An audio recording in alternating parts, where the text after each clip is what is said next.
everyone, I am Kimberly, the 5-Minute NP. The 5-Minute NP was born out of my belief that small, incremental changes can drastically change the trajectory of your life. Our genes do not have to determine our lifespan. My goal through this podcast is to act as a roadmap that bridges the gap between knowledge and action, leading to you living your healthiest, happiest, longest life. Welcome to the 5-Minute NP podcast. Hello, everyone. Welcome to this episode. I was completely honored to interview the Decision Catalyst speaker, Steve Emmett. Steve shares his personal story of his tragic accident at the age of 25, leaving him to never walk again. Steve was an all-star athlete, had everything going for him when he made a decision that would change the trajectory of his whole life. Rather than spending his life as a victim of his story, he chose to spend his life as the hero of his story. He became an inspirational speaker, coach, father, an athlete again, and a Paralympian who competed in the 2018 Paralympic Games. And now he is training for a spot and the gold on the 2022 US Paralympic Team for curling. Steve will show you how your life is truly only as good as your mindset. His story is incredible, and I feel so lucky to be able to share it with you. I want to invite you to like and subscribe to the podcast and to join my Facebook group and be a part of the community. Welcome to the 5-Minute NP podcast. Okay. Hi, Steve. How are you? I'm doing great, Kim. Thank you. How are you doing today? I'm doing great. Thanks for being on the podcast. Thank you for having me. Looking forward to sharing with all your listeners a little story about myself. Yeah, I can't wait to share your story. It's pretty incredible. So I know that, I've learned a little bit about you, and I know that, you're a very inspirational, a motivational speaker, but I thought we would go back to when all this began for you, back at the age of 25. What happened to you?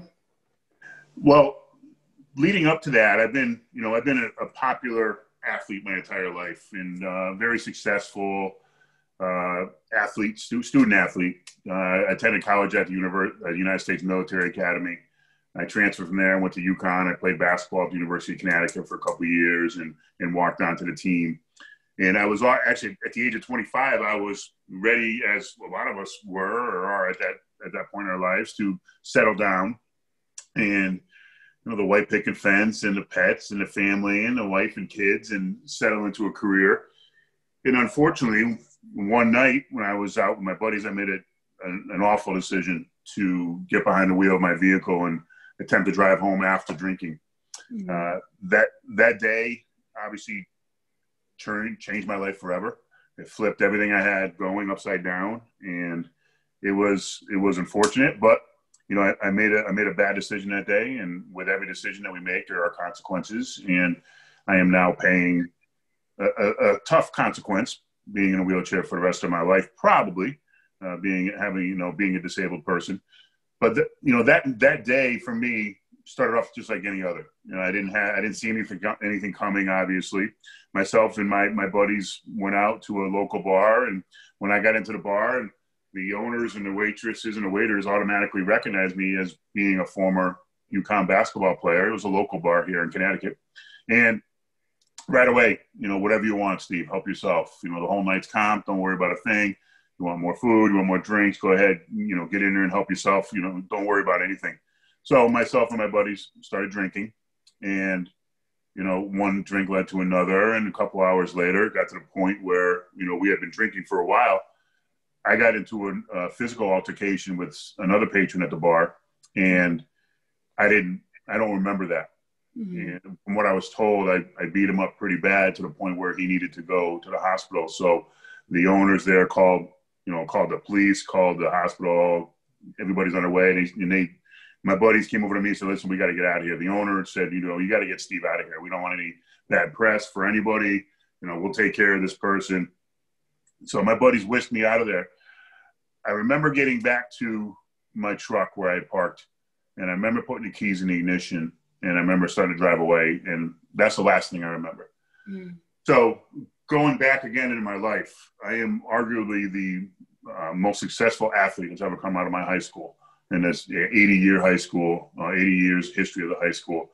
I was an All-American soccer player. I was an all-conference basketball player, baseball pitcher. I was a stud athlete. And then I went on to go to West Point, one of the greatest colleges in the world. I went on to go to University of Connecticut and play basketball with some future pros like Ray Allen and Scott Burrell and Danielle Marshall. It's incredible, incredible people.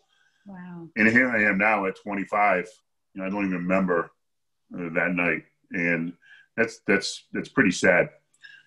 From what I was told, like I said, I remember putting the keys in my ignition. I remember to start driving down the road. From what I was told, I was traveling about 85 miles an hour when I passed out behind the wheel of my truck, and my truck went off the right side of the road and hit a ditch and started a cartwheel and roll and flip. It went about 75 yards down the road, 3/4 of the length of a football field. Wow. I was found laying next to my truck, so I did not have my seatbelt on, which was obviously another terrible decision. The truck came to rest on its roof. The tires were blown out. The windows were, glass was all shattered. The sheet metal, everything's gone. And I'm laying in a ditch about 2 o'clock in the morning on March 24th of 1995. Again, just when my life is ready to explode and go and do all these great things in my life, I get thrown this curveball. And the way I was found, a police officer just happened to be driving the other way on the highway, and his light shined off the chrome of my truck, and he turned around. When something like this happens to the human body, or traumatic injury like this happens to the human body, there's something that's called the golden hour. And they say that if you are going to make it, if you can make it through that first 60 minutes after the trauma, then your chances of survival go up exponentially. The police officer figured I was in a ditch for about 30 minutes. He got on the radio. He called hospital. Hospital sent Lifestar helicopter out. It took a helicopter 8 minutes to get to me. They tended to me on the ground for 8 minutes, and it took them 8 minutes to get back to the hospital. So if you do the math, that all adds up to 54 minutes. So I'm looking at 6 minutes to live. Everything going for me, one of the most popular kids in my school, stud athlete. I could have gone overseas and played professional soccer. I could have gone overseas and played professional basketball. My whole life ahead of me. Now I'm looking at 6 minutes to live. They rushed me into the operating room. They cut me open in my chest. I had massive internal bleeding. I broke the majority of my ribs. I broke my back in 3 places. I blew out both my knees, had a head injury. I ruptured my spleen. The spleen is the organ inside of your body that helps fight off infection. I ruptured that, so I get sick pretty easy now. But most importantly, I severed my spinal cord. I'm 6'5", about 235 or so at the time. They think I got thrown out the back window of my pickup truck after I rolled with it the entire way. So obviously something gave there, and it was my spinal cord. Severed my spinal cord. So right now I am paralyzed from the waist down. Can't feel anything, can't move anything, can't make anything work, can't, wiggle my feet. So after the surgery, I was in a coma for 2 days. My body shut down completely. Couldn't, I don't remember what happened there. Those 2 days are a complete, loss to me. There's a big hole in my life. And for those 2 days, I put my mother and my sisters and my brother and my loved ones through misery. Basically wondering when Steve is going to wake up, if Steve is going to wake up. I'm the baby of the family. At the time, I was the only one that went to a college. I was the most successful athlete. I'm the success story of the family. I mean, my brothers and sisters are all doing incredible things now, but at the time, I was the baby. I was the man. And my father passed away when I was 19 too, when I was at West Point. So this is just 6 years prior. So here I am laying in a coma with all these tubes and wires and whistles and bells, going on in my room. And my mother, who just buried her husband 6 years prior of 31 years. And here I am now, the baby, fighting for my life. And the priest coming in and reading me my last rites. And my loved ones and everybody there waiting for me, hearing the conversations between the medical staff and my mom and family saying, hey, we don't think Steve's going to make it. You need to start making some arrangements. The misery that I put them through was just absolutely awful. When I woke up from my coma, the way I woke up was I had a dream. And it was I remember the dream perfectly. I was in my mother's house where I grew up in my old bedroom. And it was a warm spring day out, but it was kind of rainy and misty. And I remember my bedroom window was open and a cloud of mist came into my room.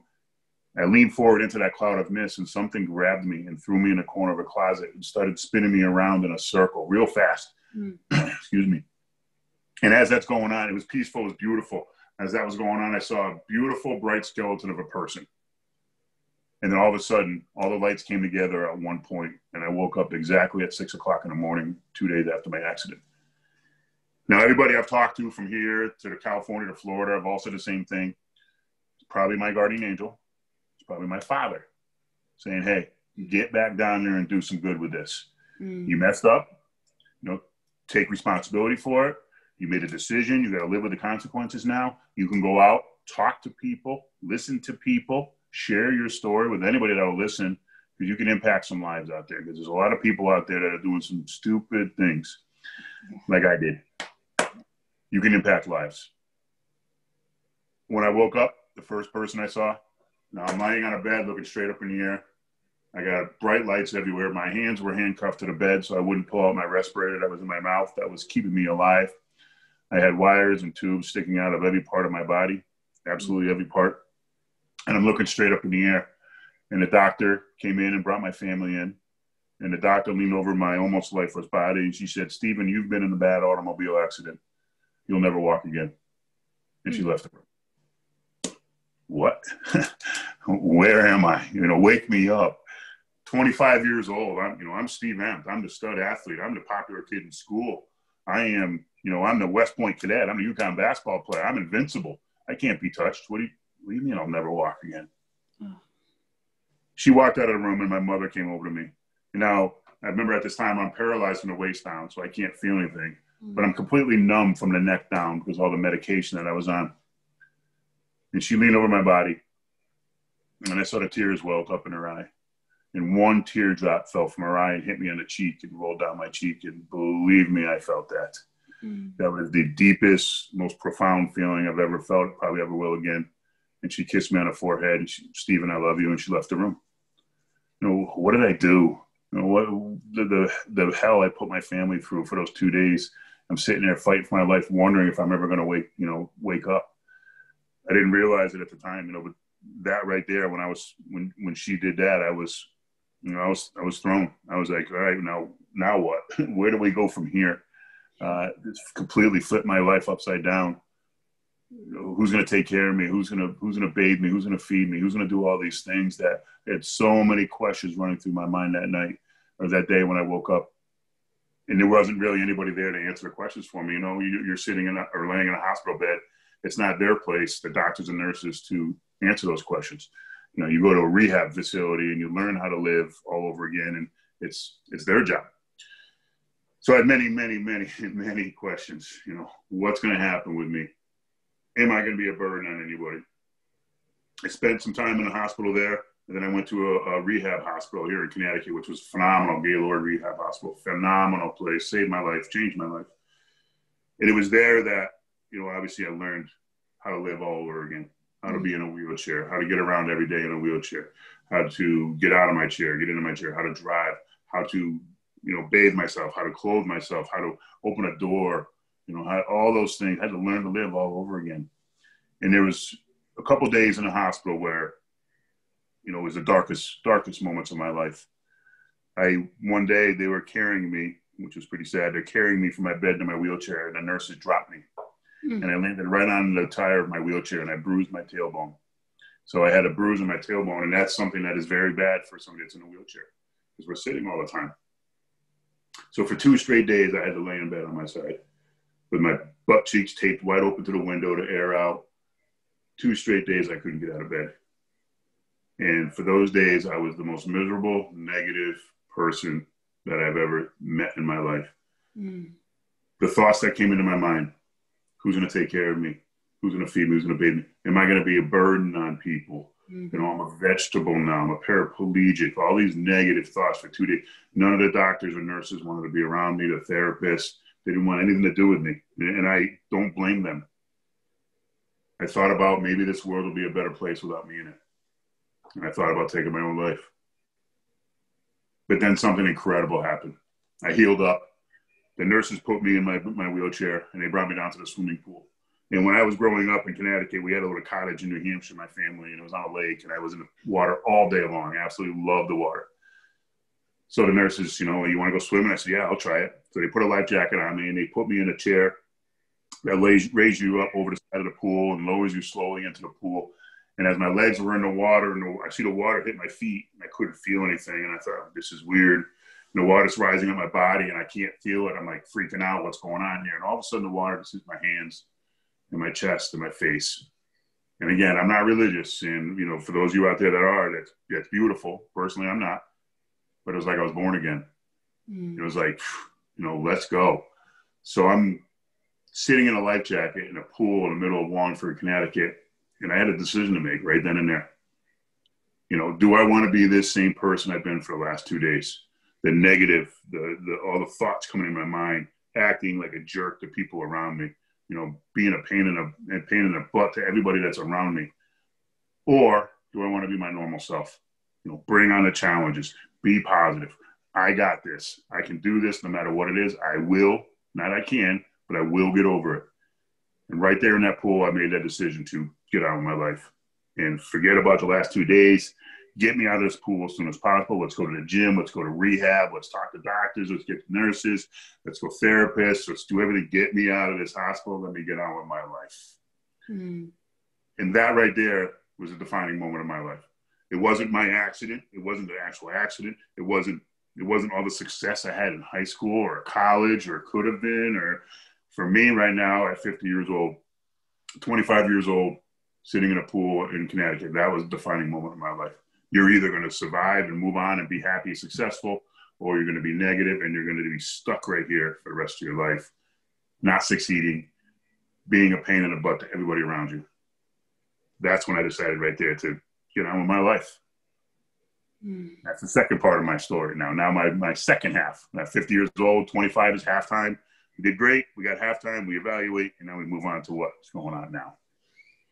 All that, did all your athletic training all along, though, prepare you or help you overcome these obstacles? I think it did. Absolutely. I played every sport imaginable. I've been, you know, when I was a kid, I'd be out in the driveway at 8 a.m. until, you know, lights came on. Being a part of a team and realizing the importance of hard work and being a part of team.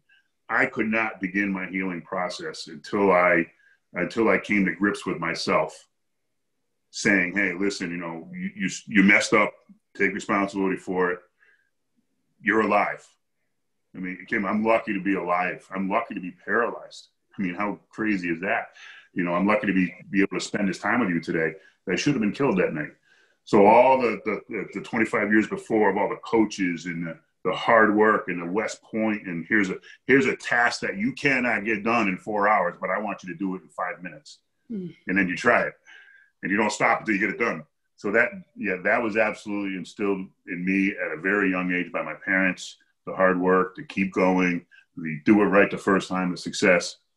But it wasn't until I was accepting. I was in denial for a while after my accident. Yeah.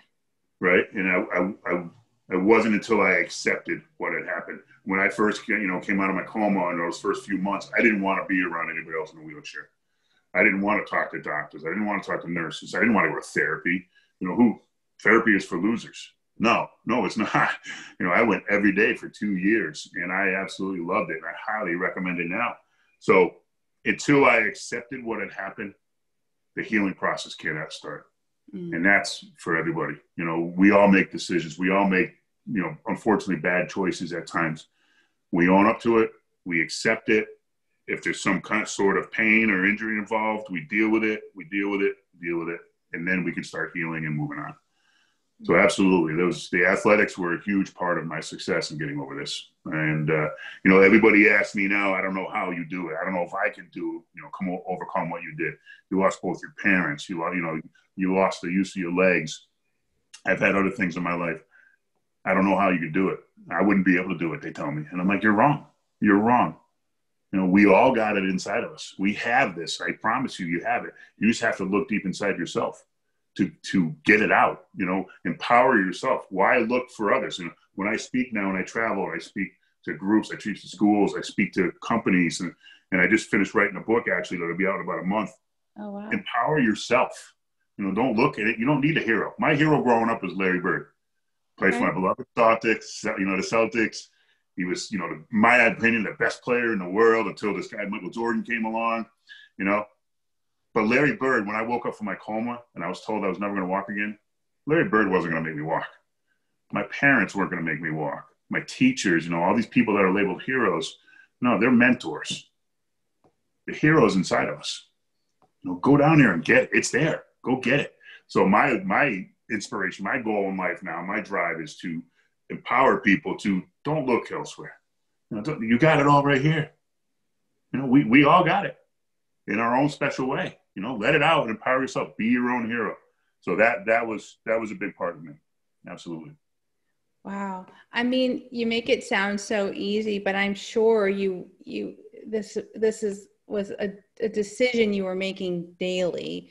I mean, you had to be going through a lot of different emotions and feelings, and I'm sure it was putting the work in on yourself every single day. Absolutely. Yeah. You can't, and that's not just when something, a traumatic event happens in your life. I mean, we need to be working on ourselves every single day. Taking care of our mind, taking care of our body. I get asked all the time, do you still drink? Yes, I still drink, but I don't drink 1/1000th of what I used to. And obviously I don't drink and drive. Mm-hmm. But, and I feel so much better now where I'm not drinking all the time. In college, I was drinking Wednesday, Thursday, Friday, Saturday night, and waking up sometimes feeling like garbage, no money in my pocket. Where was I last night? And now I'm waking up early, 6 a.m. in the morning, and I'm hitting the weights, and I'm doing meditation, and I'm eating right, and I'm taking care of my body. And believe me, this life is so much better, much better. Yeah, I mean, you weren't doing anything different than most college kids. Right. Right. Yep. So how do you feel like you were able, what obstacles, what did you have to overcome? I mean, to get where you are now? Physical, mental, emotional, the accepting was the first one. Like I said, well, you can't move on with life. You can't start healing until you accept what's going on.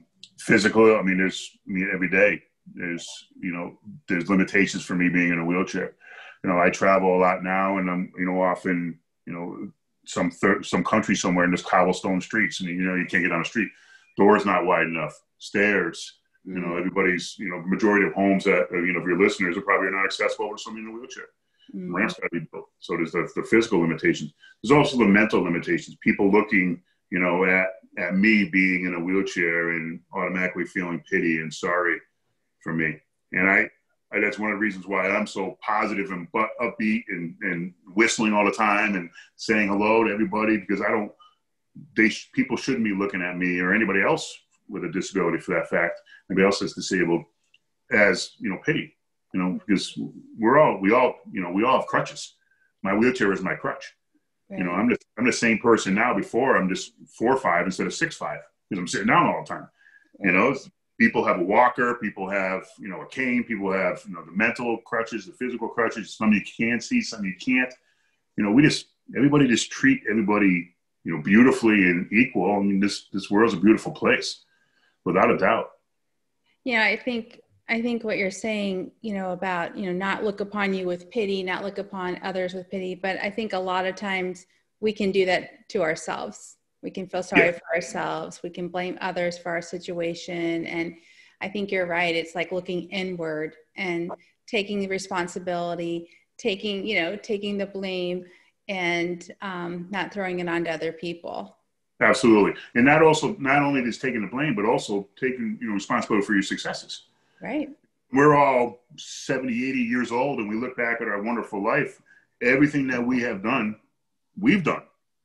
I've done, you've done for yourself. And all the bad choices and the failures, for lack of a better term, you're responsible for.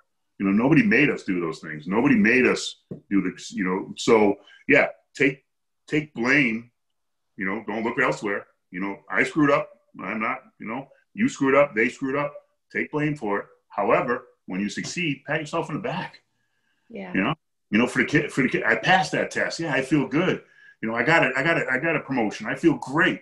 I'm marrying the one I love. We got a house. Let's celebrate. Pat yourself on the back. Right. Stop being so critical and of ourselves first. So many people nowadays want to go out and help others. Yet they're not good. Right. Their life is in shambles. Their finances are in shambles. Their mental and physical state are in shambles. Take care of yourself first. And that takes a while. It takes a while to do. You and I both know, that we've been around a while. It takes a while to get yourself in that spot where, all right, I'm comfortable, and then go out and help others.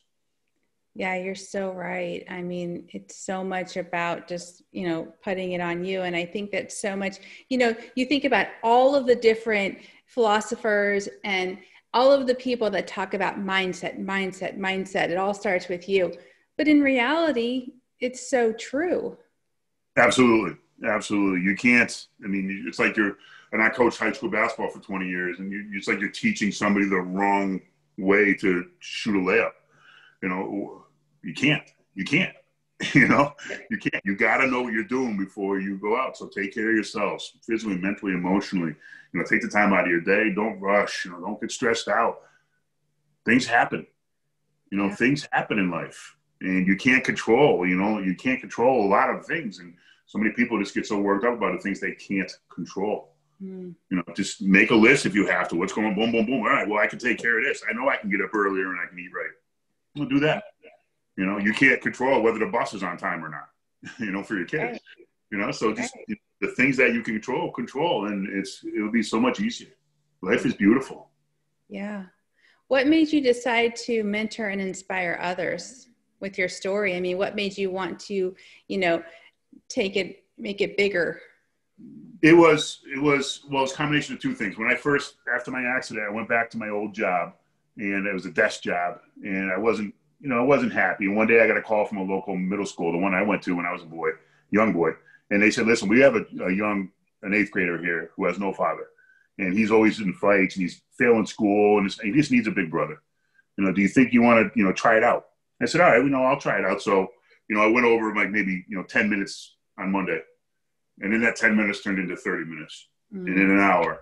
And then I realized that this is what I want to do in my life, is to work with kids, work with teens, work with anybody, make the person next to me better. Just, if I have that in me and I can offer that, then I want to give it. So I worked with that young adult. He turned it around, mostly because of him, but a little bit because of me. But he turned it around. He was a great student after that. And then the other thing is when, coming back from the Paralympics. I'm on the Paralympic curling team. So in 2018, I was, fortunate enough to make the team and travel to Pyeongchang, South Korea, and compete in the Olympics, which was an absolutely incredible experience. But coming back from that and seeing my fellow Olympians, the big ones, the Michael Phelps, the Lindsey Vonns, although Annie Purdy's, they have a platform, and they're up on a pedestal, and there's a certain requirement you have as being an Olympian. If you don't want it, you don't need it. But if you want it, it's there to go out and impact people's lives.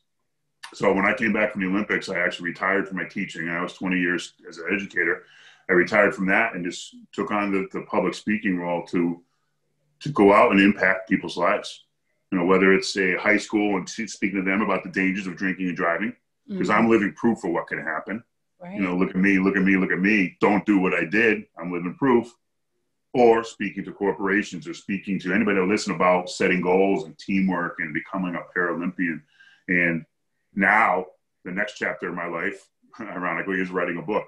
And I've taken the time over the last, few months that we've all had a little bit extra of to write a book. And, it's titled You Decide.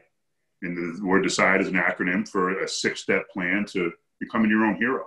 Oh, good. So it's part memoir and part self-help book. And I just, I want to share what I've had in my life to anybody that'll read it. And if it helps one person or if it helps millions, I've done my job. When I first started speaking, and I was told, if you impact one person, you've done your job. Mm-hmm. I don't want to impact one. I want to impact millions. Yeah. Because it's to me, you mentioned it before, it wasn't that difficult for me to get through the things I've done in my life. And it took a lot of work, but it's doable. Anything is doable. Anything. You can accomplish anything if you set, and I don't like people say, put it in your mind. No, because sometimes we're a little crazy up there. Yeah. Put it in your heart. Really set your heart to it. You want something bad enough, or you need to overcome something. I've overcome a lot, but I've also become a Paralympian, So if you want something, put it in your heart and think of it every day and read about it and talk about it every day and put everything you have into it. And you will achieve it. Absolutely.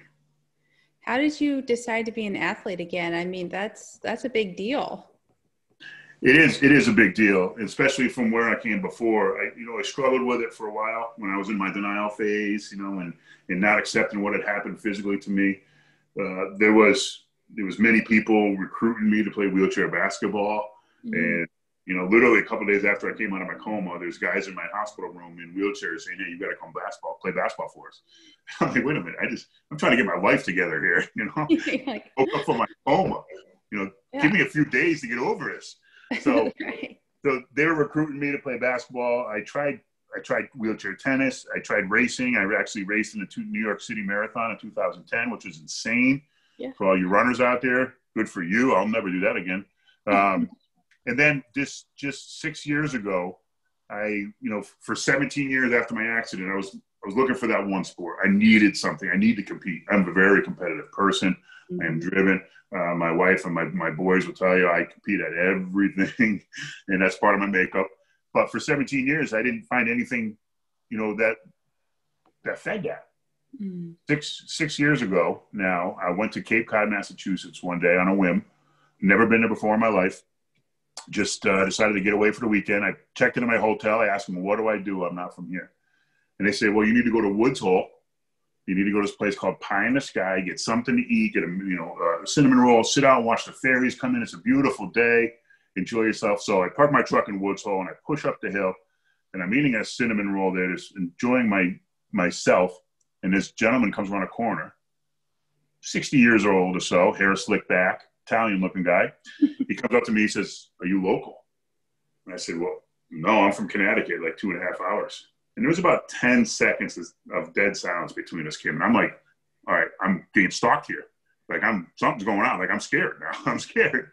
I'm like planning my route. I'm going off of that pier. I'm going down that hill. And finally I said to him, "Do you mind telling me why you asked that?" And he said, "Well, I train with the Paralympic curling team here on the Cape. And with your build, I can make you into an Olympian in a year." And I'm like, "Hey, what the heck is curling? Never heard of it before in my life. And B, where do I sign up? I heard Olympics and I'm an athlete. Where do I sign up?" That man is Tony Colaccio. And Tony saw me pushing up that hill. He parked his truck and he walked around Woods Hole, Massachusetts for 45 minutes until he found me. He stalked me into the sport, literally stalked me into the sport. A couple of weeks later, I went back to the Cape and I checked it out. And then just 2 months prior to that, after that, I'm on Team USA. Wow. And I'm traveling the world and I'm representing our country, competing and being an ambassador in sport. So athletics have always been a big time part of my life. Curling is a different sport. So it's a lot more mental, it is physical. So it's perfect. It's a sport that everybody can play. Yeah. I can compete with able bodies. I can compete with disabled. It doesn't matter. So just fantastic. But I got stalked into the sport of curling.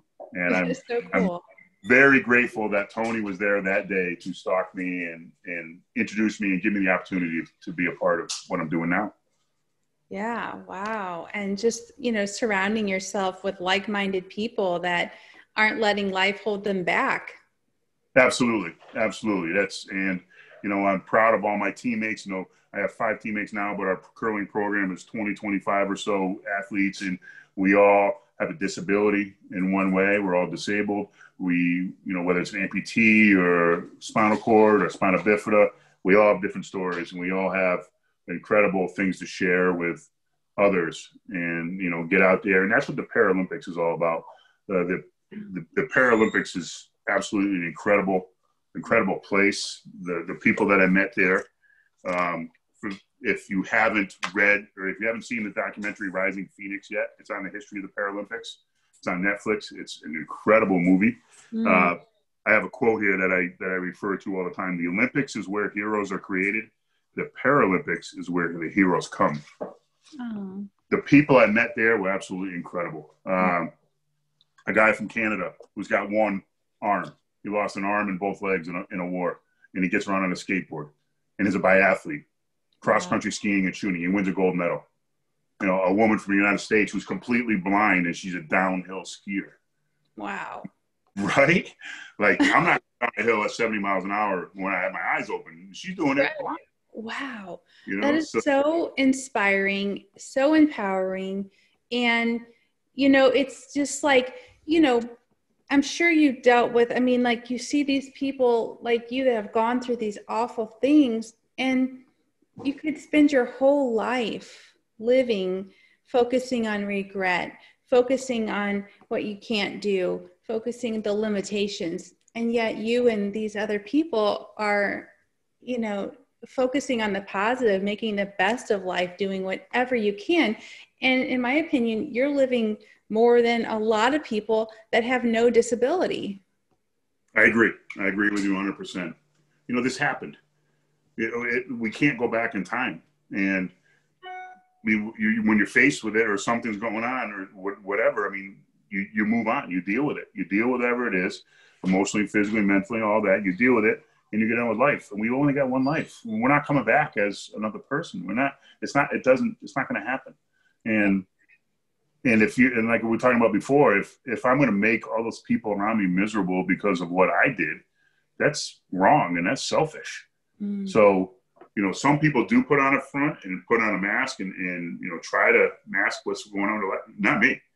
You know, I'm lucky to be alive, and I'm lucky to be spending this, you know, this last, you know, 30 minutes with you, whatever it is, and your listeners, and going out and spending time with my family and going out. I leave for tomorrow for a training camp in Minnesota and be on the ice for, you know, 5 days and just doing what I love. And life's too short. That's what it comes down to. You know, life, get out of our own way. You know, look at yourself, empower yourself to go out and do great things, because you can, and you will if you put it in your heart. Yeah. Wow, that's so powerful. What are you training for right now? They're for the curling team. I made the team again, so as long as our team qualifies, we'll be competing in the 2022 Paralympic Games in Beijing, China, hopefully. The summer games just got postponed until next year, obviously, but I think we're on track right now. So just going to go out there and spend 5 days on the ice and training and curling and spending time with my team and my coaches and loving life. Yeah. So what's your goal? What are you going to do there? For curling goal? Yeah. Win a gold medal. I love that. Win a gold medal. I love that. There's you know, and before I went to the Olympics in 2018, I was hell-bent on winning them. I needed a medal. And for whatever, maybe I needed justification, maybe I needed whatever, you know, validation. I needed to win a medal. And if I didn't come back with a medal, I would have been miserable for everybody around me.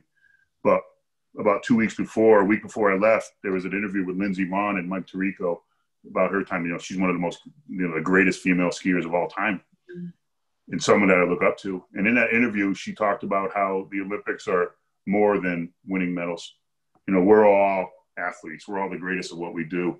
And the Olympics are more about, you know, showing that you're a great person and a great teammate. And for all those millions of people that are watching on TV around the world, that you're a leader and that you're positive, and no matter what's happening, you know, you can still, you know, go out there and show that you're having a good time, and for the kids especially.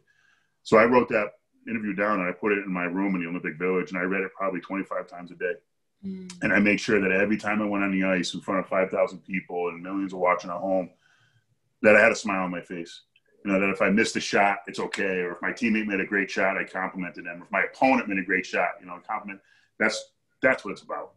And that's what the Olympics and Paralympics and in general, just life, you know, just being a good person, you know, because we only get one life. But my goal is absolutely a gold medal. But if you know, the last Paralympics, it wasn't, you know, we didn't do well in that. You know what? But in life, there's winning and there's learning. There's no losing in life. You know, as long as you have that mindset, there's winning and there's learning. Something bad happens, you learn from it, you deal with it, you move on. Yeah.